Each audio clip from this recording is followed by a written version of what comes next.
10 ఏళ్ల తర్వాత కేసీఆర్ కు రైతులు గుర్తుకొచ్చారని సీఎం రేవంత్ రెడ్డి విమర్శించారు. అధికారం కోల్పోయిన ఫ్రస్ట్రేషన్ లో కేసీఆర్ మాట్లాడుతున్నారని మండిపడ్డారు. కేసీఆర్ పరిస్థితి చూసి సానుభూతి తెలియజేస్తున్నామని తెలిపారు. కాంగ్రెస్ తెచ్చిన కరువు అని కేసీఆర్ అంటున్నారని, వర్షాలు ఎప్పుడు పడ్డాయో చెప్పాలని అన్నారు. వేల పుస్తకాలు చదివిన కేసీఆర్ కు కరువు ఎప్పుడు వస్తుందో తెలియదా అని సీఎం ప్రశ్నించారు. కేసీఆర్ ప్రతిపక్ష నాయకుడిగా 100% పనిచేయాలని, ఆయన చేసిన సూచనలకు ప్రభుత్వం స్వీకరిస్తుందని తెలిపారు సీఎం రేవంత్ రెడ్డి. 200 మంది రైతులు చనిపోయారని కేసీఆర్ అంటున్నారని, నిజంగా చనిపోతే వివరాలు ఇస్తే నష్టపరిహారం ఇచ్చి రైతులను ఆదుకుంటామని రేవంత్ ప్రకటించారు. మిషన్ భగీరథ ద్వారా కృష్ణా నది జలాలను ఇవ్వాల్సిన దానికంటే ఎక్కువ ఇస్తున్నాం. భూమిలో ఉన్న నీటి టేబుల్స్ పడిపోవడం వల్ల బోర్లు ఎండిపోయినాయి. అంతకుముందు నువ్వు కూడా మధ్యతరగతి మనం నల్లా నుంచి వచ్చే నీళ్లు వంటలకు కానీ మన ఇంట్లో తాగడానికి వాడుకునేది. మన ఇంటి అవసరాలు, అంట్లు తోముకోవడానికి, స్నానానికి, ఇతర అవసరాలకు మన ఇంట్లో ఉండే బోర్ నీళ్లు వాడుకునేది. ఇప్పుడు బోర్ ఎండిపోయింది కాబట్టి ఈ నీళ్లతో పాటు అదనంగా బోరుతో వాడుకునే నీళ్లను ట్యాంకర్లలో కొనుక్కుంటున్నాము. ఇవాళ మేము దాదాపుగా 1000 ట్యాంకర్లతోని ట్యాంకర్ బుక్ చేసిన 12 గంటల లోపలనే ప్రతి వాళ్ళకి నీళ్ళు అందిస్తున్నాము. అభినందించాల్సింది ఏంది, ట్యాంకర్లు వచ్చినాయి అంటున్నాడు. గ్రౌండ్ వాటర్ ఎప్పుడు పడిపోయింది? వర్షాకాలంలో వర్షాలు రాకపోవడం వల్ల ఇప్పుడు గ్రౌండ్ వాటర్ పడిపోయింది. నాగార్జున సాగర్లా, శ్రీశైలంలో అన్నిట్లల్లా డెడ్ స్టోరేజ్కి వెళ్ళిపోయినాయి. ఆ డెడ్ స్టోరేజ్ నుంచి మనము ఈరోజు నగరానికి తాగునీటి సమస్య తీవ్రతను దృష్టిలో పెట్టుకొని కొన్ని దగ్గరలలో కొంత కష్టమైన, రైతులకు కొంత నష్టమైన తాగునీరే మొదటి ప్రాధాన్యత. ప్రపంచ నీటి విధానము నీళ్లుంటే మొదట తాగడానికి. కాంగ్రెస్ ఎంపీ అభ్యర్థి రంజిత్ రెడ్డితో MBC development corporation chairman Serilingampally senior నేత జైపాల్ భేటీ అయ్యారు. తెలంగాణ రాష్ట్రంలో చేవెళ్ల పార్లమెంట్ స్థానానికి ప్రత్యేక గుర్తింపు ఉందని, ఇక్కడ సిట్టింగ్ ఎంపీగా ఉన్న రంజిత్ రెడ్డి కాంగ్రెస్ లో చేరటం శుభ పరిణామంగా అన్నారు. రంజిత్ రెడ్డిని అత్యధిక మెజారిటీతో గెలిపించి పార్లమెంటుకు పంపించాల్సిన బాధ్యత తమపై ఉందని అన్నారు. చేవెళ్ల కాంగ్రెస్ ఎంపీ అభ్యర్థి రంజిత్ రెడ్డిని మర్యాదపూర్వకంగా కలిసిన MBC development corporation chairman Jeripeti Jaipal కీలక అంశాలపై చర్చించారు. ఈ కార్యక్రమంలో youth Congress assembly working president Surya Rathod, Congress senior నేత పోచయ్య రాజేంద్ర, నరసింహగౌడ్, సాయి తదితరులు పాల్గొన్నారు. నీ మనుమరాలి వయసు ఉన్న అమ్మాయి చేతిలో చావు దెబ్బతిన్నావు, సిగ్గనిపించటం లేదా అని మాజీ మంత్రి ఎర్రబెల్లి దయాకర్రావుపై స్టేషన్ గన్పూర్ ఎమ్మెల్యే కడియం శ్రీహరి విమర్శలు గుప్పించారు. నీ అహంకారం మాటలు, బలుపు మాటలే ఇంత దూరం తీసుకువచ్చాయని ఇప్పటికైనా తగ్గించుకోవాలని అన్నారు. ఎందుకు ఓడిపోయావో సమీక్ష చేసుకోవాలని సూచించారు. ఎర్రబెల్లి వంటి వారికి తనపై మరో కోపం కూడా ఉందన్నారు. మేమంతా ఓడిపోయాం, కడియం శ్రీహరి గెలిచాడనే బాధ వారికి ఉందన్నారు. నేను కూడా ఓడిపోతే బాగుండునని అంటున్నారని పేర్కొన్నారు. నిప్పు తొక్కిన కోతి కంటే అధ్వానంగా వారి తీరు ఉందన్నారు. ఇక వారి భాష గురించి చెప్పనవసరం లేదన్నారు. తనేదో అవినీతికి పాల్పడ్డాడని, దోపిడీ చేశానని అంటున్నారని మండిపడ్డారు. గత నెల రోజుల నుంచి ఫోన్ ట్యాపింగ్ అంశం తెర మీదకు నడుస్తోందని కేకే మహేందర్ రెడ్డి అన్నారు. 10 ఏళ్లు రాజకీయ గత నెల రోజుల నుంచి ఫోన్ ట్యాపింగ్ అంశం తెర మీదకు నడుస్తోందని కేకే మహేందర్ రెడ్డి అన్నారు. 10 ఏళ్లు రాజకీయ దురహంకారంతో, కూటీల బుద్ధితో కేసీఆర్ రాష్ట్రాన్ని పాలించారని ఆయన విమర్శించారు. ఫోన్ ట్యాపింగ్ ద్వారా రాజ్యాంగ విలువలను, పౌర హక్కులను తూట్లు పొడిచి తన ఇష్టానుసారంగా పాలించిన కల్వకుట్ల కుటుంబం అనుకున్నదని అన్నారు. నాటి నుంచి నేటి వరకు న్యాయపరంగా ముందుకు సాగుతున్న పార్టీ కాంగ్రెస్ పార్టీ అని తెలిపారు. బీఆర్ఎస్ పార్టీకి ప్రజలు పట్టం కట్టిన తర్వాత ఒక రాజకీయ దురహంకారంతో ఈ ప్రాంతాన్ని నేనే శాశ్వతంగా పరిపాలించాలని ఒక కుటిల నీతితోని ఒక రాజకీయ రాక్షస రాజక్రీడకు ఇవాళ తెరలేపిండు కేసీఆర్ గారు, వారి ప్రభుత్వం అని చెప్పక తప్పదు. ఇలా ఫోన్ ట్యాపింగ్ ద్వారా, ఎందుకంటే ఆ ఫోన్ ట్యాపింగ్లో ఎవరైతే పాల్గొన్నారో ఆ పాల్గొన్న వ్యక్తులను, అంటే అప్పుడు ఆ ఫోన్ ట్యాపింగ్ వార్ రూముల్లో, వాళ్ళ భాషలో చెప్పాలంటే వార్ రూములలో పనిచేసిన అప్పటి ఆఫీసర్లను ప్రశ్నిస్తుంటే ఒక్కొక్క నిజాలు మన సీరియల్లో ఎట్లొస్తాయో అట్లా ఒకరికి మించిన ఒక నిజాలు ఒక వ్యక్తిని చేసినప్పుడు, ఓ ఏసీపీని చేసినప్పుడు కొన్ని ఆసక్తికరమైన సంఘటనలు, ఇంకో ఏసీపీని చేసినప్పుడు ఇంకొన్ని ఆసక్తికరమైన విషయాలు, ఇంకో రాధాకిషన్ రావు గారు చేసినప్పుడు ఇంకొన్ని సంఘటనలు.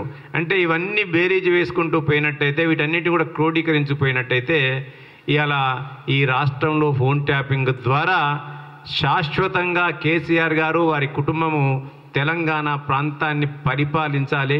సార్వత్రిక ఎన్నికల్లో ఇండియా కూటమి అత్యధిక స్థానాల్లో విజయం సాధించబోతోందని ఏఐసీసీ జాతీయ ప్రధాన కార్యదర్శి మహబూబ్ నగర్ అభ్యర్థి వంశీచంద్ రెడ్డి జోష్యం తెలిపారు. ప్రభుత్వ విప్ ఆది శ్రీనివాస్తో కలిసి వేములవాడ శ్రీ రాజరాజేశ్వర స్వామిని సతీ సమేతంగా దర్శించుకున్న వంశీచంద్ కోడె మొక్కులు చెల్లించి అభిషేకం నిర్వహించారు. టీఆర్ఎస్ అవినీతి కుటుంబ పాలనను ప్రజలు అంతమొందించారని వెల్లడించారు. కాంగ్రెస్ ప్రభుత్వ ప్రజాపాలనలో అన్ని వర్గాలకు అభివృద్ధి సంక్షేమ ఫలాలు అందుతున్నాయని వివరించారు. కాంగ్రెస్ ప్రభుత్వం అమలు చేస్తున్న హామీలతో ప్రజలు ఆనందంగా ఉన్నారని వంశీచంద్ అన్నారు. కాంగ్రెస్ ప్రభుత్వం ప్రజాప్రభుత్వమని పేర్కొన్నారు. ఖచ్చితంగా 14 స్థానాలకు తగ్గకుండా తెలంగాణలో కాంగ్రెస్ పార్టీ లోక్సభ స్థానాలను గెలవబోతున్నది. అలానే జాతీయ స్థాయిలో ఇండియా కూటమి అత్యధిక స్థానాలు సాధించి మన భారతదేశంలో కన్యాకుమారి నుంచి కాశ్మీర్ వరకు 4080 కిలోమీటర్ల భారత్ జోడో యాత్ర, తర్వాత మళ్ళీ 6000 కిలోమీటర్ల భారత్ జోడో న్యాయ యాత్ర చేపట్టి మన కోసం పరితపిస్తున్నటువంటి రాహుల్ గాంధీ గారు ప్రధానమంత్రి కాబోతున్నారు.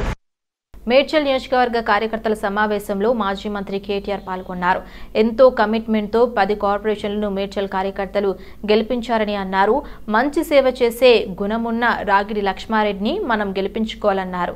కాంగ్రెస్ పార్టీ డమ్మి అభ్యర్థిని తీసుకొచ్చి మనం మీద రుద్దే ప్రయత్నం చేసిందని విమర్శించారు. మల్కాజ్గిరిలో బీజేపీతోనే మనకు పోటీ అని ఇది అందరికీ తెలుసునని అన్నారు.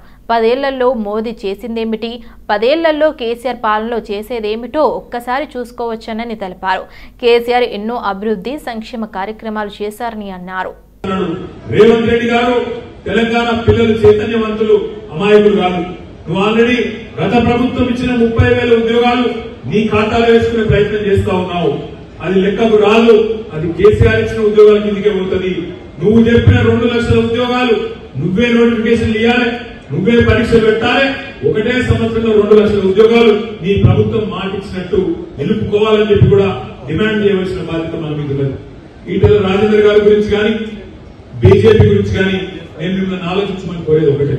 ఇవాళ 10 ఏళ్లలో మోడీ గారి ప్రభుత్వం, భారతీయ జనతా పార్టీ ప్రభుత్వం ఒక్క మల్కాజ్గిరికే కాదు తెలంగాణకు చేసింది కూడా గుండు సున్నా తప్ప ఏది లేదు.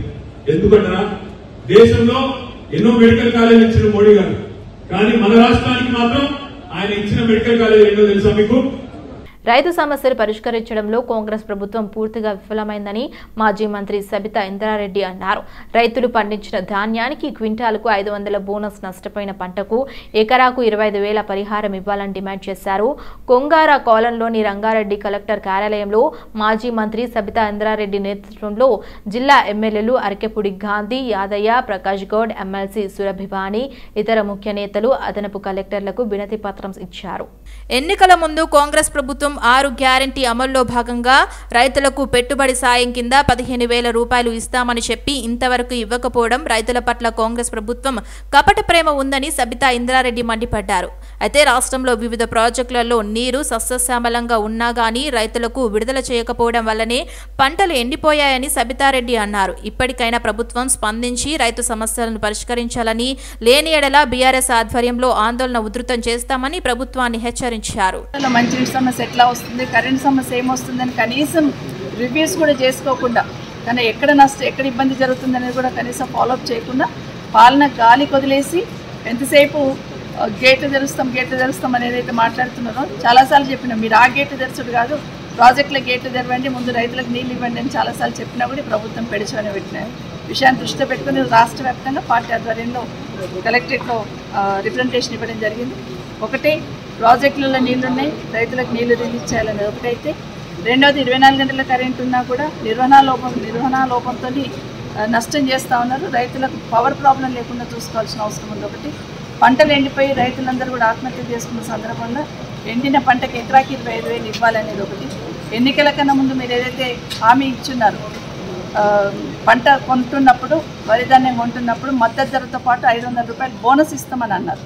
మొన్నటిసారి ఇవ్వలేదు. ఎట్లా కనీసం ఇప్పుడు కొనుగోలు కేంద్రాలు ఏర్పాటు చేసి రైతులకి మద్దతు ధరతో పాటు 500 రూపాయల బోనస్ కూడా ఇవ్వాలని, అదే కాకుండా రైతు కూలీలకు కూడా 15,000 ఇస్తామన్నారు. దాంట్లో రైతు భరోసా ఏదైతే కేసీఆర్ గారు ఇంతకుముందు రైతు బంధు ఇచ్చున్నారు, దాన్ని రైతు భరోసాని పెట్టున్నారు.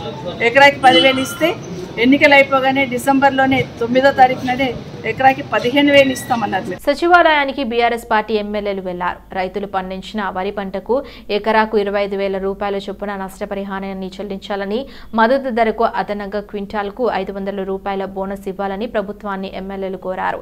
ఎండిన పంటకు నష్టపరిహారం ఇవ్వాలని ప్రభుత్వ ప్రధాన కార్యదర్శితో భేటీ అయ్యి వినతి పత్రం ఇచ్చారు ఎమ్మెల్యేలు. ప్రభుత్వ కక్షపూరిత వైఖరి వల్ల రాష్ట్ర రైతాంగం తీవ్రంగా నష్టపోయిందన్నారు. నీళ్లను ఎలా ఇవ్వాలో తెలియక ప్రభుత్వం విఫలమైందన్నారు. కేసీఆర్ని నమ్ముకొని పంటలు పెట్టాయి, నీళ్లు ఉండి కూడా ఇప్పుడు ప్రభుత్వం నీళ్లు ఇవ్వటం లేదని బాధపడుతున్నారని అన్నారు. కేసీఆర్ హయాంలో చెక్ డ్యాంలు నిర్మించి కాళేశ్వరం నీళ్లను అందించామన్నారు. ఈ కార్యక్రమంలో మాజీ మంత్రులు జగదీష్ రెడ్డి, సత్యవతి రాథోడ్, గంగుల కమలాకర్, ఎమ్మెల్యేలు వివేకానంద గౌడ్, పల్ల రాజేశ్వరరెడ్డి, ఎమ్మెల్సీ దండె విఠల్, మాజీ ఎమ్మెల్యే బాల్క సుమన్లు పాల్గొన్నారు.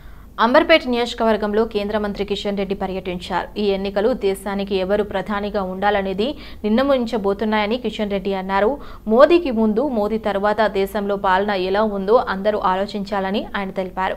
కాశ్మీర్ నుండి కన్యాకుమారి వరకు అందరూ మోదీ నాయకత్వాన్ని కోరుకుంటున్నారని అన్నారు. దేశంలో అనేక సమస్యలను ప్రధాని మోదీ పరిష్కరించారని అన్నారు. కరోనా వంటి విపత్కర పరిస్థితి నుండి దేశాన్ని కాపాడారని, కరోనాను తరిమికొట్టేలా అందరికీ ధైర్యం ఇచ్చారని తెలిపారు. దేశంలో కరోనా వ్యాక్సిన్ ను ప్రోత్సహించి అందరికీ ఉచితంగా అందించారని, కరోనా సమయంలో ఉచితంగా బియ్యం అందించారని, ఇంకా ఉచిత బియ్యం పంపిణీ కొనసాగిస్తుందన్నారు. తనపై నమ్మకంతో తనను ఆశీర్వదించి మోదీ నాయకత్వంలో పనిచేసే అవకాశాన్ని కల్పించారని అన్నారు. సికింద్రాబాద్ రైల్వే స్టేషన్ను 760 కోట్లతో ఎయిర్పోర్ట్ తరహాలో తీర్చిదిద్దుతామని తెలిపారు. అలాగే నాంపల్లి, కాచిగూడ రైల్వే స్టేషన్ను కూడా ఆధునీకరిస్తున్నామని అన్నారు.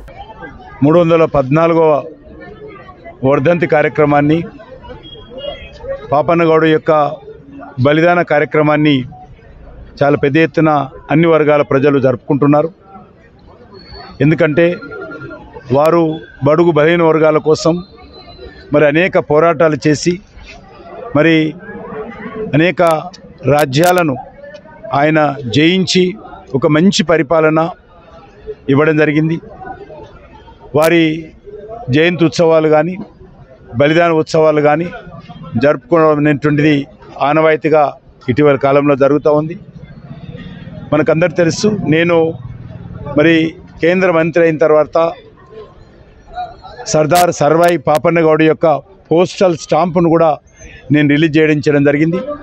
అదేవిధంగా మన యొక్క ఎల్బీ నగర్లో ఆ రోజు పెద్ద కార్యక్రమాన్ని ఏర్పాటు చేసి ఆ యొక్క పోస్టల్ స్టాంపును కూడా రిలీజ్ చేయించాము.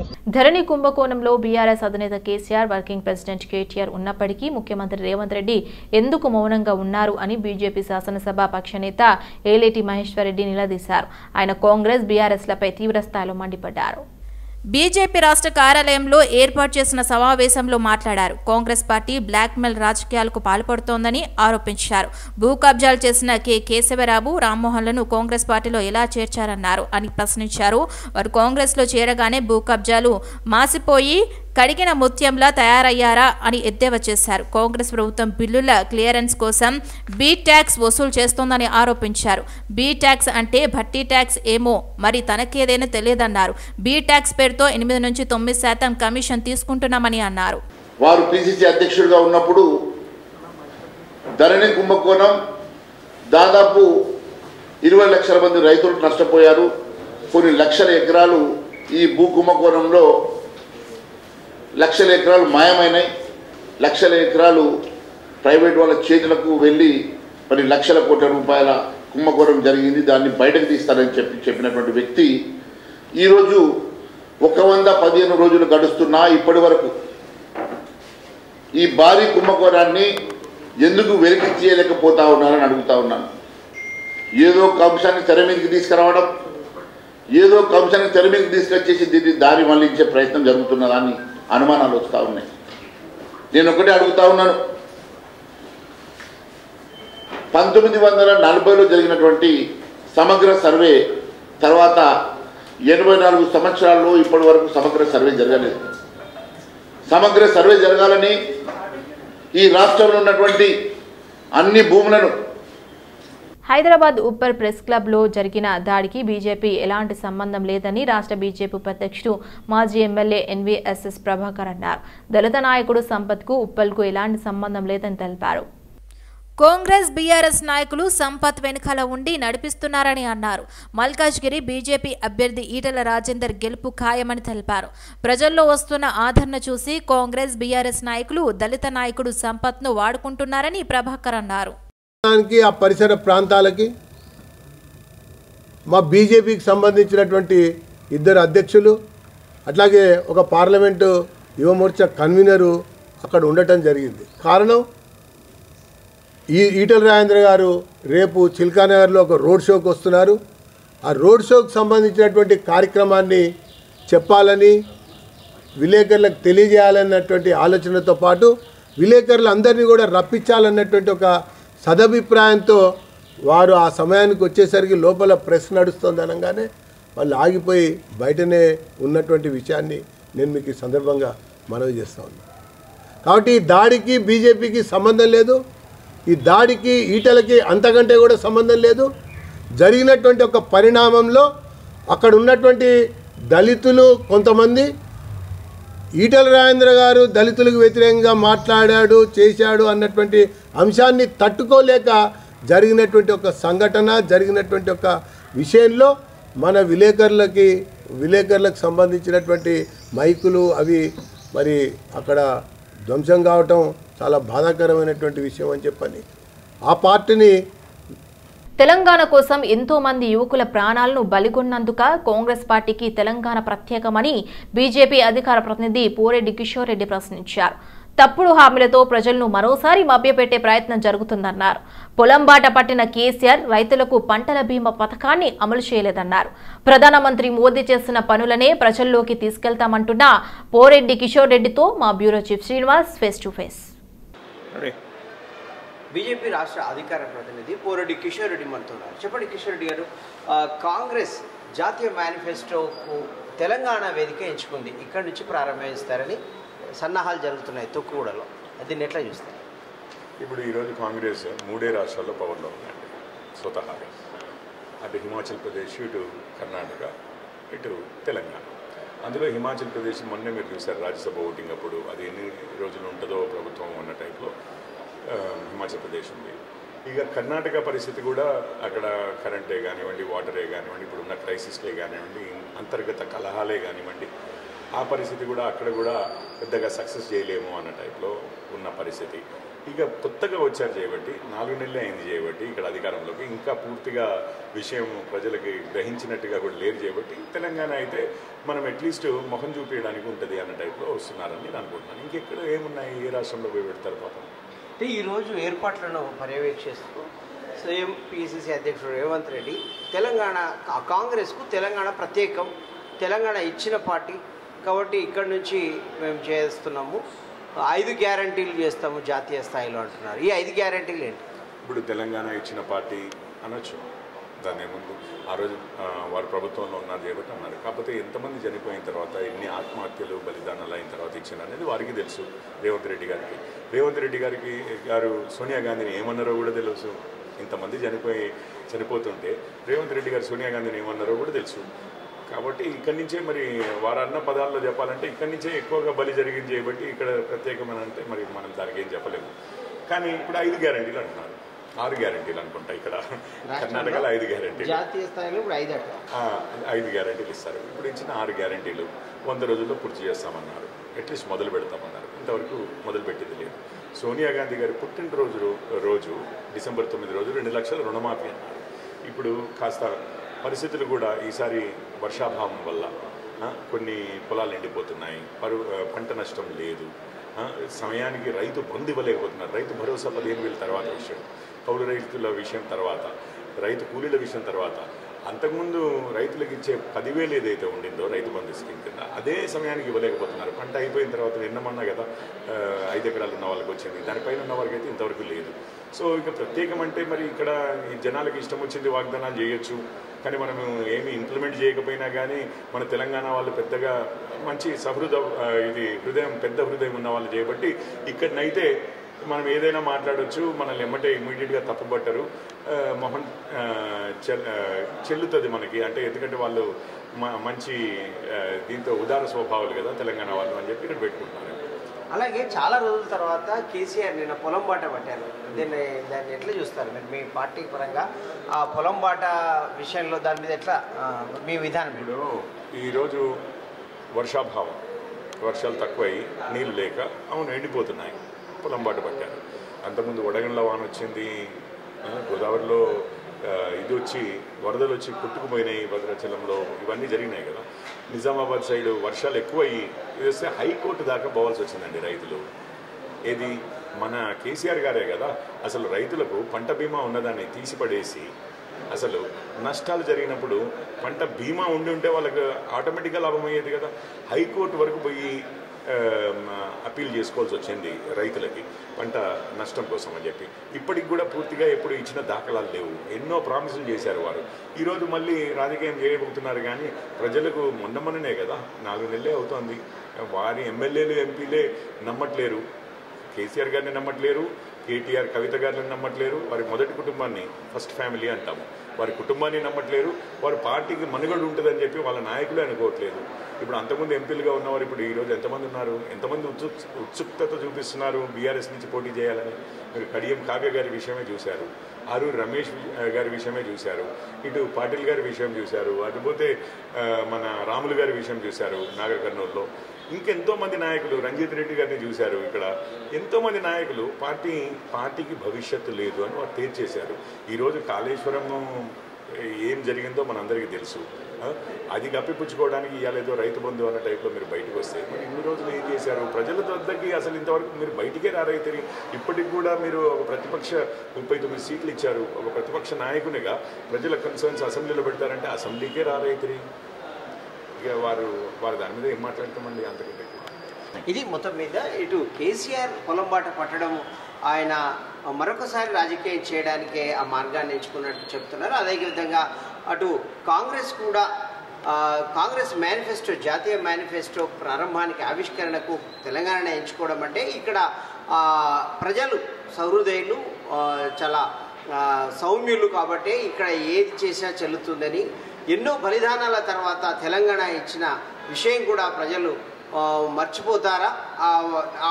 అట్లాంటి ఒక పార్టీ కాంగ్రెస్ పార్టీ ఆ విషయాన్ని కూడా గుర్తుంచుకోవాలి.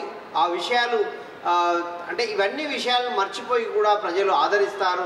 ఇక్కడ ఏం చేసినా చెల్లుతుందని భావిస్తుంది కాంగ్రెస్ పార్టీ. అందుకే ఇక్కడ మేనిఫెస్టో, జాతీయ మేనిఫెస్టో ఆవిష్కరణ కార్యక్రమానికి హైదరాబాద్ తుక్కుగూడను మరోసారి ఎంచుకుంటుంది. ఇక్కడ 3 రాష్ట్రాల్లో, కాంగ్రెస్ పాలిత 3 రాష్ట్రాల్లో ఎక్కడ ఏఐసిసికి కాంగ్రెస్ అగ్రనేతలకు ముఖం చెల్లని పరిస్థితి ఉండడంతో ఇక్కడ మాత్రమే వాళ్ళ ఆటలు సాగుతాయి. కాబట్టి ఇక్కడ కొత్తగా అధికారంలోకి వచ్చాము, ఏమైనా వీళ్ళని మభ్యపెట్టొచ్చు అనే ఒక ఉద్దేశంతో ఆ పార్టీ ఇక్కడ జాతీయ మేనిఫెస్టో కార్యక్రమాన్ని ఎంచుకుందని కూడా బీజేపీ అధికార ప్రతినిధి పోరెడ్డి కిషోర్ రెడ్డి ఆరోపిస్తున్న పరిస్థితి. Video journalist Srinivas city vision, Hyderabad. Vote studio. Telangana రాష్ట్రంలో మాదిగలకు ఒక్క పార్లమెంట్ స్థానాన్ని కూడా కేటాయించకుండా కాంగ్రెస్ పార్టీ మాదిగలకు అన్యాయం చేసిందని ఎంఆర్పీఎస్ రాష్ట్ర అధ్యక్షుడు గోవింద్ నరేష్ మాదిగ తీవ్రంగా విమర్శించారు. నమ్ముకున్న మాదిగలకు ముఖ్యమంత్రి రేవంత్ రెడ్డి ద్రోహం చేశారని మండిపడ్డారు. రానున్న పార్లమెంట్ ఎన్నికల్లో కాంగ్రెస్ పార్టీని చిత్తుగా ఓడిస్తామని బషీర్బాగ్లో ఆందోళనకు దిగారు. తెలంగాణలో 3 ఎస్సీ రిజర్వాయర్డ్ స్థానాల్లో కాంగ్రెస్ ఇతరులకు కేటాయించడంపై గోవింద్ నరేష్ ఆగ్రహం వ్యక్తం చేశారు. ఎన్నికల ముందు రేవంత్ రెడ్డి మాదిగలను హక్కులను చేర్చుకుంటానని చెప్పి అధికారంలోకి వచ్చిన తర్వాత మాట మార్చడం సిగ్గుచేటని అన్నారు. కాంగ్రెస్ మాదిగలకు ఎంపీ టికెట్స్ ఇవ్వకుంటే మాదిగల తడాక ఏంటో చూపిస్తామన్నారు. ప్రస్తుతం జరుగుతున్నటువంటి పార్లమెంటు ఎన్నికల్లో 3 ఎస్సీ రిజర్వ్డ్ స్థానాలున్న తెలంగాణ రాష్ట్రంలో ఒక్క స్థానం కూడా మాదిగలకు కేటాయించకుండా కాంగ్రెస్ పార్టీ మాదిగ జాతిని ఘోరంగా అవమానించింది. ఆ అవమానాన్ని నిరసిస్తూ మందకృష్ణ మాదిగ గారి పిలుపు మేరకు తెలంగాణ రాష్ట్ర వ్యాప్తంగా నిరసన ఆందోళన కార్యక్రమాల్ని చేపట్టడం జరుగుతుంది. అందులో భాగంగా మహనీయుడు బాబు జగజీవనరావు విగ్రహం ముందట ఎంఆర్పీఎస్ మరియు అనుబంధ సంఘాల ఆధ్వర్యంలో ఈ నిరసన కార్యక్రమాన్ని చేపట్టడం జరిగింది.